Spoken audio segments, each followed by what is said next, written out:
我希望帶領着所有參加呢個場運動嘅人都能夠平安回家。我哋唔再想有人被傷害，為使我哋覺得已經偏離咗我哋愛與和平，我哋一定要作出我哋決定。警察係暴力源頭，佔中三子禁自首。由舊年信報嘅一篇文到信念書、決志，進而付諸行動，三位發起人終於決定行埋公民抗命嘅最後一步。自首係承擔刑責、尊重法治嘅做法。自首唔係懦弱，係履行承諾嘅勇氣。自首唔係失敗，係對政府不仁嘅無聲控訴。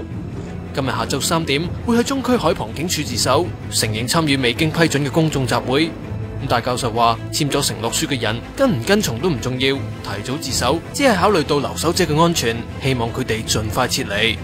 前線警員嗰個嘅失控嘅狀況只會係越益係加劇嘅。咁大家面對嘅就係一個麻木不仁嘅政權，佢用嘅一個就嚟去失控嘅警隊嚟去針對緊佔領人士咧，其實係一個相當危險嘅狀況。唔認為當初做咗件天真嘅事，最天真只係對一國兩制同政府心存盼望，之後會將民主嘅種子帶翻社區深耕。都係啦，爭取民主都係一件即係遙遙長路嘅事情嚟嘅。做一場運動，佢最重要係將市民嗰種對民主嘅信念表達出嚟。我覺得呢個運動已經係非常之有成果。不過班學生就唔多支持，話雖然認同三子對運動嘅貢獻，但咩都未爭取到就走，猶如背棄咗商學同市民。我覺得唔係呢個時候咯，你貿貿然咁撤退嘅話，真係喺我個人立場嚟講，我覺得唔係好合理嘅事咯。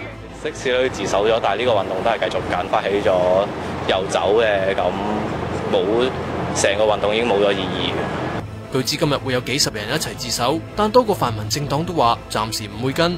有大律師就話，警方唔一定齋告自首嘅罪，要視乎證據。三子唔排除會被控教唆，但估計要長時間調查。